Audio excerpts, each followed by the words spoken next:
budget ng Pilipinas ay hawak lang ng dalawang tao. Hawak lang siya ni Congressman Zaldico at ni Congressman Martin Romualdez. Yan ang katotohanan. Halimbawa ko dito, medyo mahaba ito, kaya pagpasensyahan mo. Ang halimbawa ko dito, sa DepEd muna tayo. Sa Department of Education, noong taong 2023, merong 5 billion na inapprove para sa classroom construction. Nagulat ako kasi merong mga lumapit na miyembro ng House na humihingi. Hinihingi nila yung 5 billion, parte ng 5 billion na budget. Wala kasi akong experience sa ganyan. At saka ang pagkakaintindi ko, pag in-approve na yan ng Office of the President, ibibigay na yan, pagdediretso na yon sa approval at trabaho.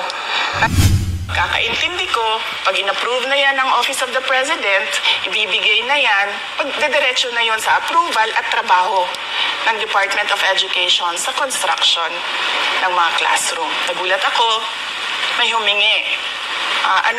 Magkano ba ang amin dyan? Magkano ba ang amin dyan? So sinabi ko, hindi pwede ito. Kasi ang mangyayari nito, hindi magagawa ng Department of Education ang trabaho namin na mag-construct ng classroom ayon sa classroom backlog at sa prioritization base sa backlog at sa classroom construction. So sinabihan ko yung isang congressman, sabihan ninyo si Martin Romualdez na hindi pwede chap-chapin ang classroom construction na 5 billion. Kaya kung makikita ninyo sa budget, hindi nga ako pumayag na kunin yung 5 billion, dinagdagan nila ng 10 billion yung classroom construction ng Department of Education. Yung 10 billion na yon hindi kontrolado ng Department of Education. Controlled yon ni Congressman Zaldico at Congressman Martin Romualdez. Hindi ko na kailangan ng corroborative witness dito dahil makikita niyo yon sa papel. Makikita ng taong bayan yon sa papel. NEP, 5 billion. Lumabas ang budget approved, 15 billion. So maiintindihan niyo, di ba? Bakit pa tayo magbo-budget hearing para sa Office of the Vice President? 2 tao lang naman ang nasusunod sa budget ng bayan natin. Halimbawa, taong 2024, ang approved na budget ng Office of the President para sa classroom construction ay 19 billion. Noong lumabas na ang House version ng Appropriations Bill ay naging 24 billion ito. So, approved 19 billion, paglabas sa House, naging 24 billion. At doon sa 24 billion na yon, kung hahanapin mo sa papel, kinuha nila ang 5 billion ng repairs ng classrooms at nilagay nila doon sa 19 billion para maging 24 billion siya. So ang naiwan sa repairs, sa kawawang mga classroom, ay 1 billion. Kaya, makikita nyo, sa papel, nandyan yan. Naging 24 billion. At hindi lang yan, dahil noong 2023 ay hindi ako pumayag na hindi masunod yung DepEd na rules.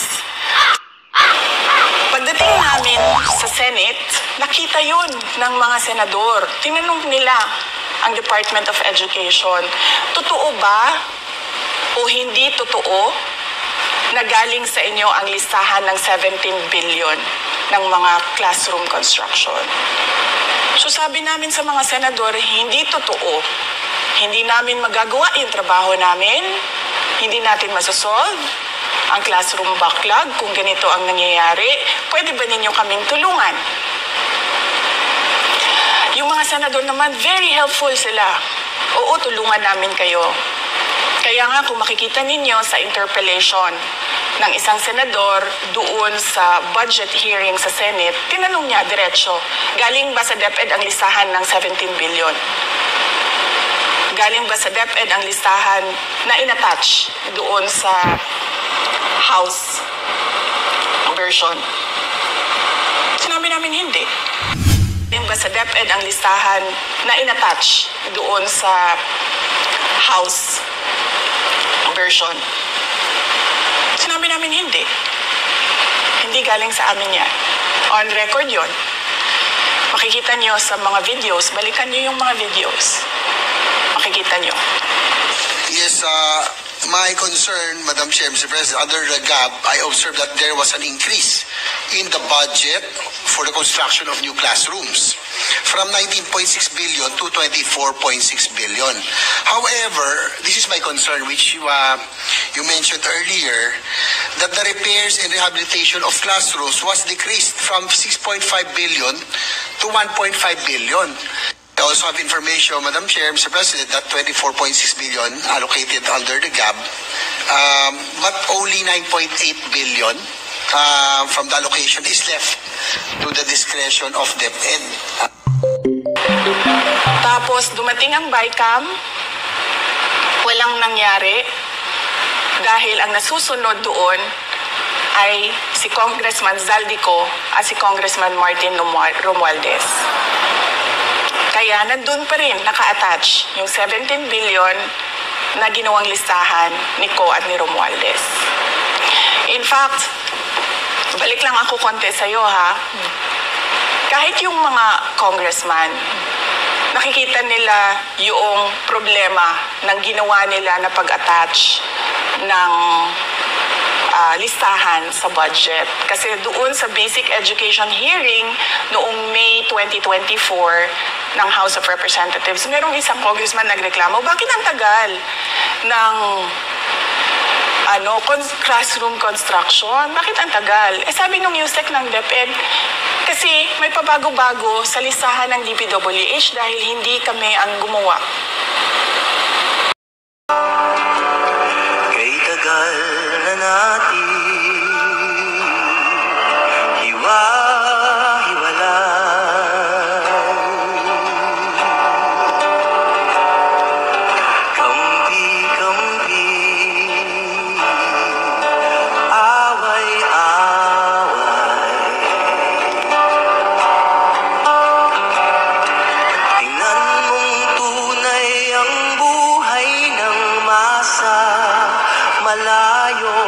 sa malaya.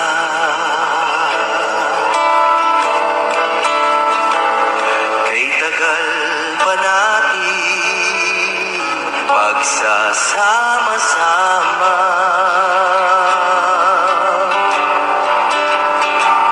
Simula pa lamang, kumbaga sa drama.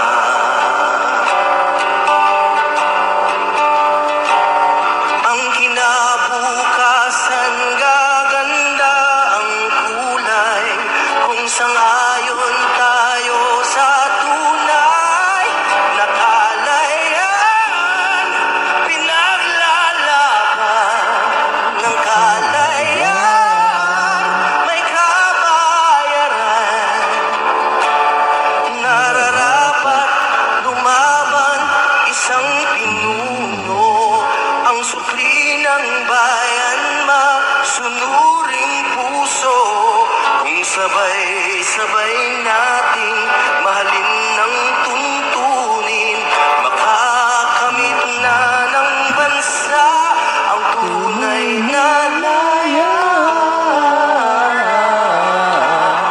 Tunay na layaan.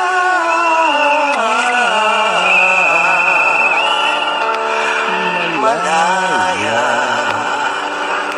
Malaya ka ba? Bakit? Kasi nagpabudol kayo eh. Yun naman pala eh.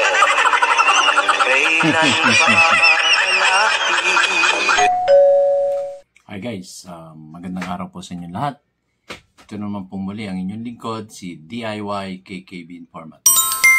At ngayon po ay ipatutunghay ko sa inyo yung interview ng ating Vice Presidente Sara Zimmerman Duterte.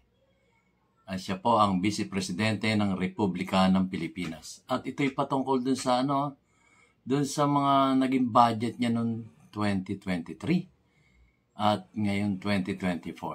So, nakakalungkot mang isipin na alam na nating nangyayari to nung mga unang-unang panahon pa, bago pa siya maupo, pagiging Vice Presidente. Alam nating merong mga korupsyon na nanggagaling dyan sa pag-aproba ng mga budget. Alam natin yan. Kaya lang, eto nga, biglang nagsalita na. Ang unang nagsalita patungkol dyan sa mga korupsyon na yun dyan sa lower house, ang ating dating Pangulong Rodrigo Roa Duterte, ating Tatay Digong.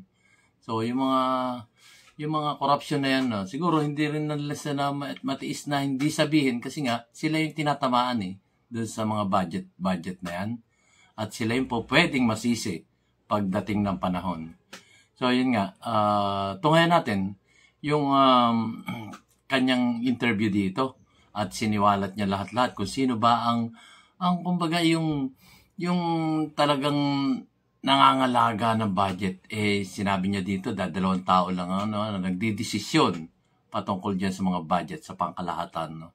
So, nakakalungkot isipin. Noong kasi halos lahat sila meron silang say dun sa mga budget na yan Ngayon, parang 2 na raw ang talagang nag-handle ng pag-aproba ng budget ng bawat isang opisyalis ng gobyerno sa ating inang bansang Pilipinas. So, talagang nakakalungkot, nakakadismaya, mixed emotion na ang ating nararamdaman dito. So anyway, tunghayan natin yung interview ni Vice President Sara Zimmerman Duterte, ang Vice Presidente ng Republika ng Pilipinas. Ito na po. At bago ako magsapol, ay salamat po sa aking viewers at lalo-lalo na sa aking mga subscriber na patuloy na sumusuporta sa inyong abang lingkod, si DIY KKB Informative. At pagbati rin sa ating mga kababayang Pilipino mula Mindanao, Luzon at Visayas. Maraming salamat po sa inyong panonood. At huwag na kayo mag-skip ng ads, So anyway, pagsuporta lang yan sa inyong abang lingkod, si DIY KKB Informative. So tuloy na po natin ang mga sinambit ng ating Vice Presidente ng Republika ng Pilipinas na si Vice Presidente Sara Zimmerman Duterte. Ito na po.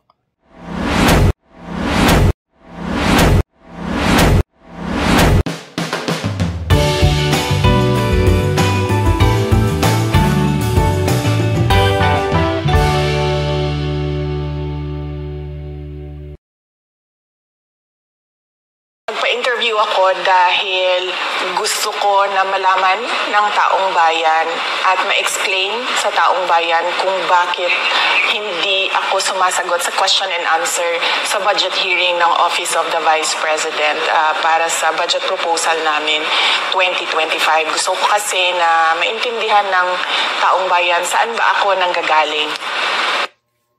Madam Vice President, sa mga nakaraang linggo po, naging laman ng balita ang naganap na hearing sa House of Representatives po para sa 2025 OVP budget. May mga nagsasabi na nag-asal, pratanelya daw po kayo, lalo na sa House of Representatives. Hindi daw po kasi kayo sanay na matanong sa mga bagay-bagay, kaya ganoon na lamang po ang naging asta ninyo. Ano po ang reaksyon niyo dito? Sanay ako na sumagot sa mga tanong ng mga bagay-bagay. Kaya nga, di ba, nagbibigay ako ng mga interview, kahit hindi siya arranged na interview, mga ambush interview ng media kung saan nakukuha nila yung mga katanungan ng taong bayan. Sanay ako sa ganyan. At alam ng taong bayan na hindi ako bratinela o spoiled brat dahil kilala nila ako simula nung ako ay nasa Davao pa, simula nung ako ay mayor pa, hanggang naging vice president ako. Kilala ako ng taong bayan na hindi ko inaabuso ang aking power at ang aking authority sa lahat ng mga opisina na nahawakan ko. Testigo ko ang buong bayan na hindi ako isang spoiled brat. In fact, nung ako ay lumalaki, hindi naman, ang mga kaibigan ko, hindi naman sila galing sa political na pamilya, sa mga mayayaman na pamilya, sa mga powerful na pamilya. Sila ay mga ordinaryong tao lamang at yun ang kinalakihan ko. Isang ordinaryong environment ng isang ordinaryong citizen ng ating bayan. Sa palagay ko, hindi lang sanay ang iilan na mga miyembro ng House of Representatives na hindi nila makuha yung gusto nila at gusto nilang marinig na sagot. At hindi sanay yung mga iilan na mga representatives natin na sinasagot sila sa kanilang mga patutsada. Kaya sa tingin ko, isa din itong parang atake din nila na parang, bratinela yan. Kahit na sumagot naman ako, hindi nga lang sa gusto nila. Kaugnay dyan, Madam Vice President, dito sa budget hearing, naniniwala po ba kayo na may kapangyarihan talaga ang Kongreso na busisiin ang budget po ng bawat ahensya ng gobyerno? Siyempre, oo. Nakalagay yan sa ating saligang batas na ang Kongreso natin ang merong power of the purse. Kaya nga, di ba, merong mga budget hearings at merong pagpasa ng budget mula sa House of Representatives at sa Senado natin, sa Kongreso natin.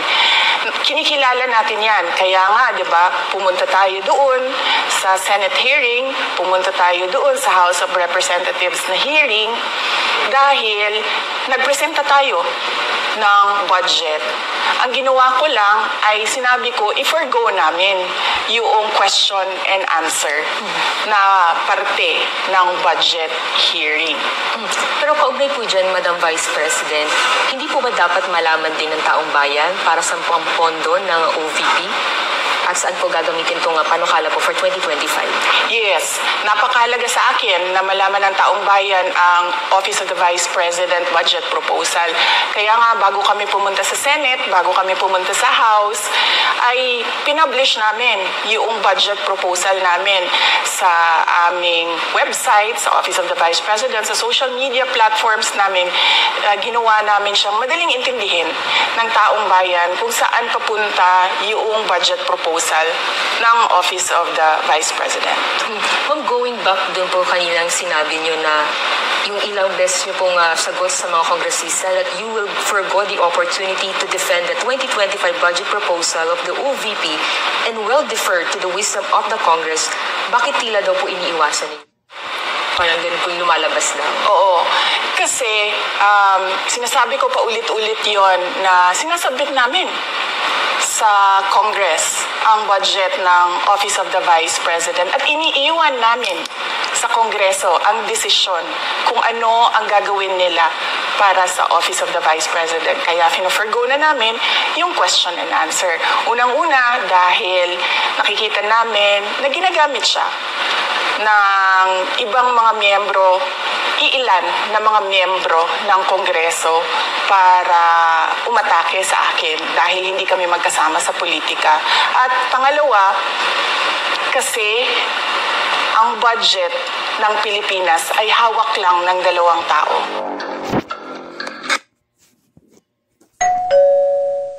Yun. So, ang mabigat na allege yun ng ating Vice Presidente Sara Duterte. Sana naman ay kumbagay sumagot naman yung mga taong ina-allege kung totoo ba ito o hindi. Kasi pag hindi sila sasagot dito, talaga namang hindi naman po pwedeng ganon. Or kung hindi sila sumagot, bahala na ang pag-iisip ng taong bayan sa mga bagay na to. No? Kasi dalawang tao lang ang nagdi-decide para sa budget ng kaban ng yaman ng bansang Pilipinas. Itong si Diomano, itong dalawang kongresista ni si Saldico at si Speaker Martin Romualdez. So, alam ko naman, siguro sasagot yun, sumagot kayo. Sabihin nyo kung ano yung totoo, Kasi alleged ni BP Sara Duterte dito sa inyo, pera ng taong bayan ang nakasalalay dito.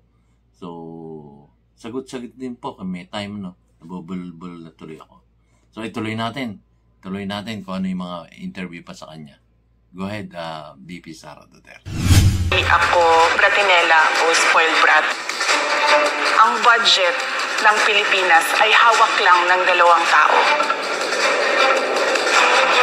Ang budget ng Pilipinas ay hawak lang ng dalawang tao. Hawak lang siya ni Congressman Zaldico at ni Congressman Martin Romualdez. Yan ang katotohanan. Halimbawa ko dito, medyo mahaba ito, kaya pagpasensyahan mo.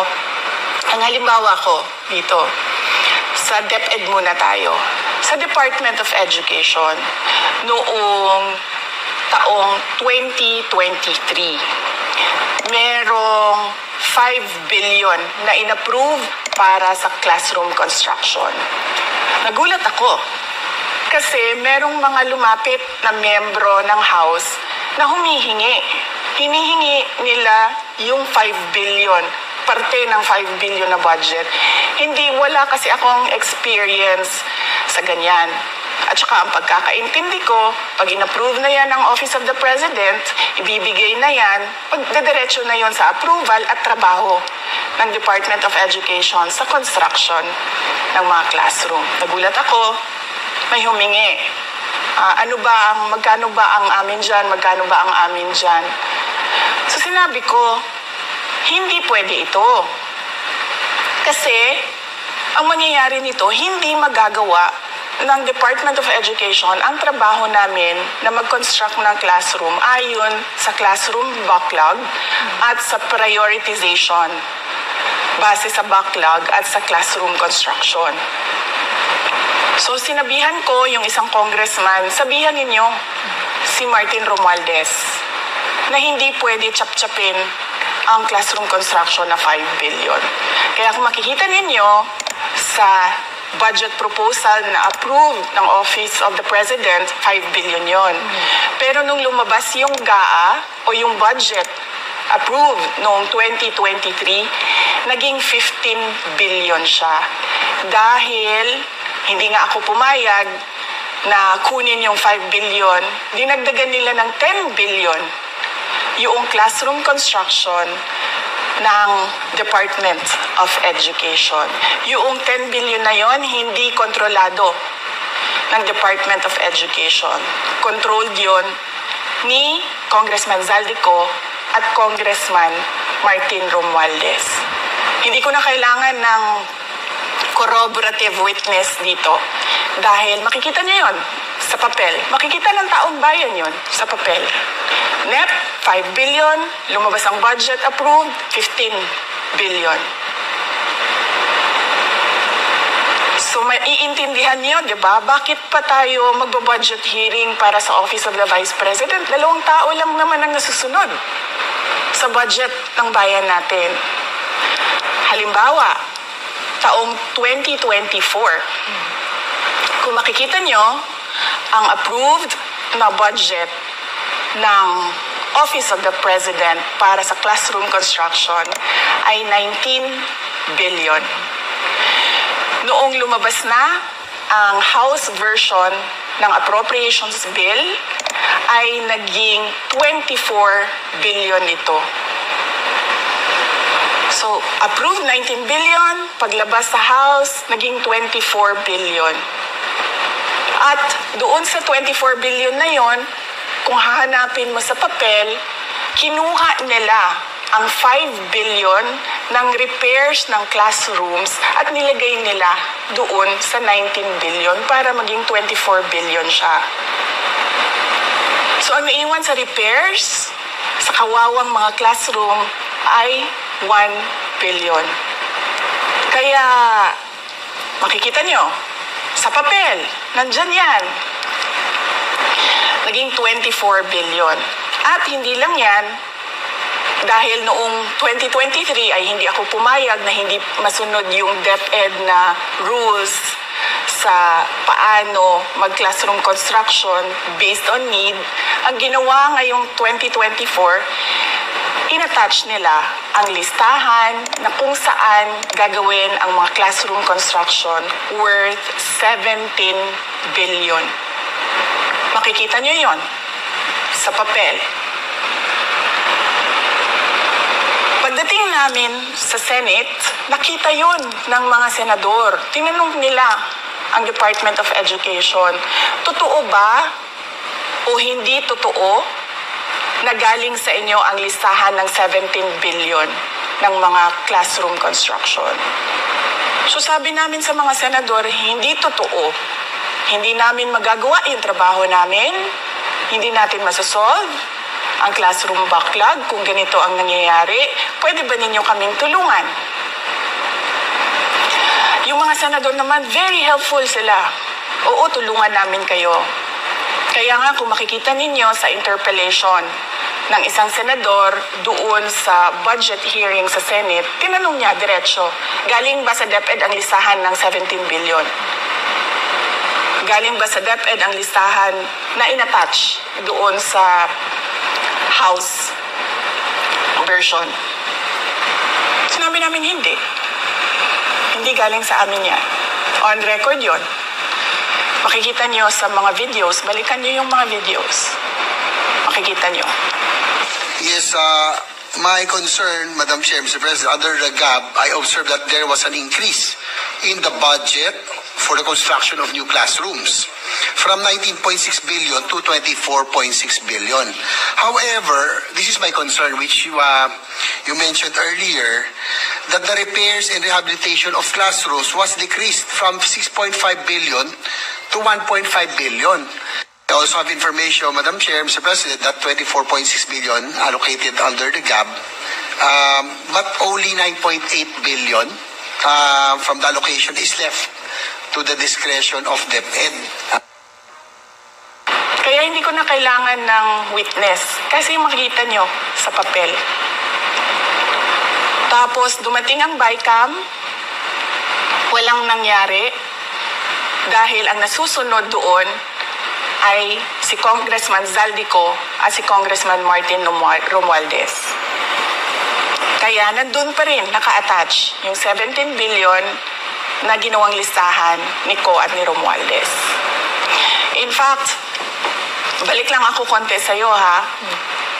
Kahit yung mga congressman, nakikita nila yung problema ng ginawa nila na pag-attach ng listahan sa budget. Kasi doon sa basic education hearing noong May 2024 ng House of Representatives, merong isang congressman nagreklamo, bakit ang tagal ng classroom construction? Bakit ang tagal? Sabi nung USEC ng DepEd, kasi may pabago-bago sa listahan ng DPWH dahil hindi kami ang gumawa ng listahan. Yeah, Mr. Chair, with respect to the 17 billion in Annex A of the GAA, we are not privy on how the school sites were chosen. So, be it as it may. How is it chosen? I'm not privy to that, Mr. Chair. When the gap came out, there was a 14.7 billion Annex A.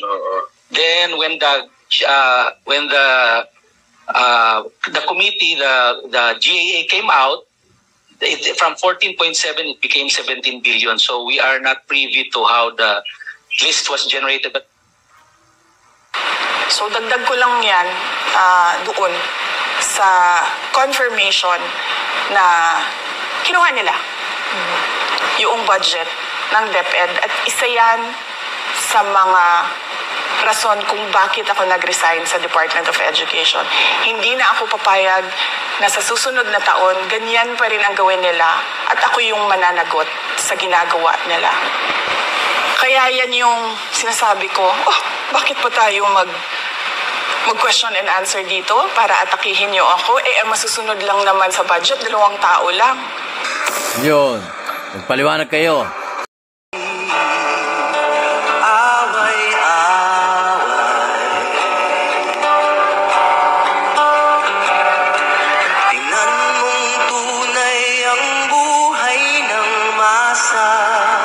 Malayo pa sa malaya.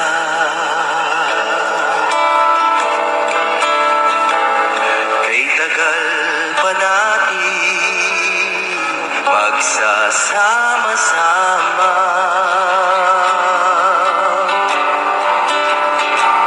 Simula pa lamang, kumbaga sa drama.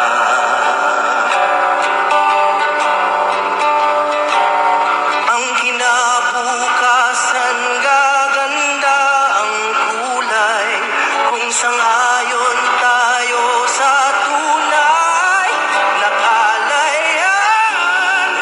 Pinaglalaban ng kalayaan, may kabayaran. Nararapat lumaban isang pinuno, ang sukli ng bayan masunuring puso. Kung sabay-sabay nating mahalin ng tuntunin, makakamit na ng bansa ang tunay na laya. Tunay na laya.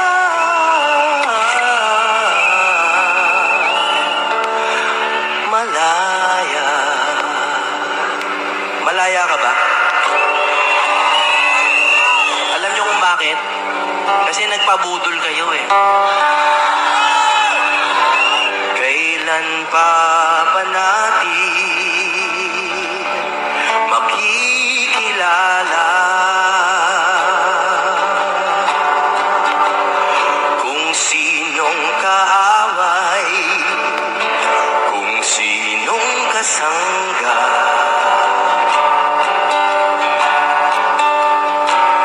Sama-sama sino ang mag-aadya, patago na tayong dinaya.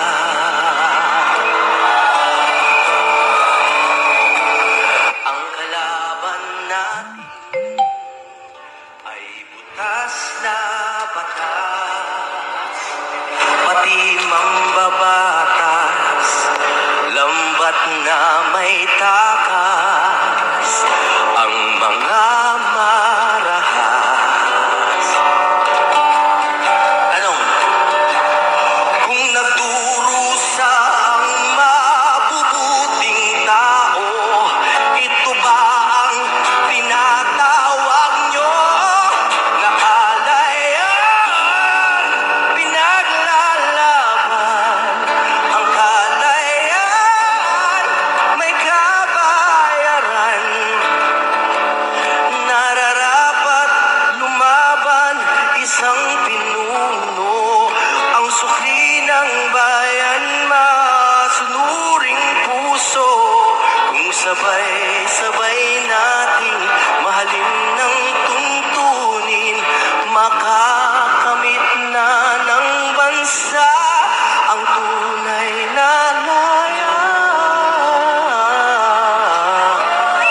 Tunay na laya.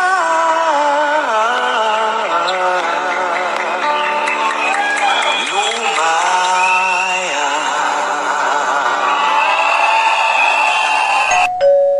Ayun, natapos po ang ating palabas ngayong araw na to. At kailan ba natin makakamta ng tunay na laya? Kasi nakuha na natin yung laya natin noong 1986. Tapos nakuha natin nung pangalawang laya natin noong I think 1995.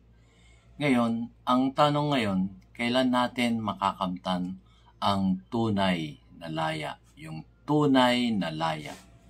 So, alam naman natin, hindi natutulog ang ating makapangyarihang Panginoon Diyos na may likha ng langit, lupa, dagat at ang buong sangkatauhan. So, hindi siya natutulog. Alam niya yung kanyang mga iniisip dito. Hindi tayo pababayaan ng ating Panginoon Diyos. Kaya po, malapit na yan.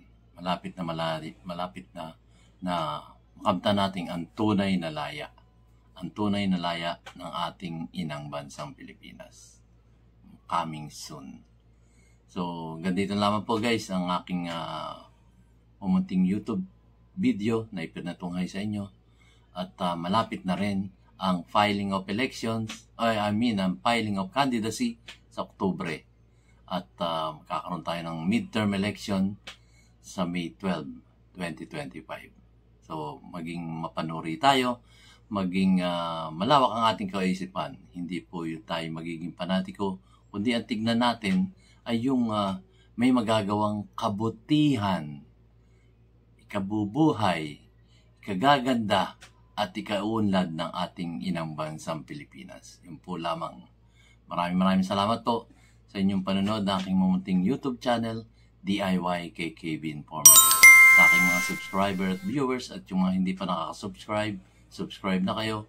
Sa lahat po sa inyo, mga kababayan ko, maraming salamat po sa inyong lahat. See you on my next vlog. Thank you po. God bless us all.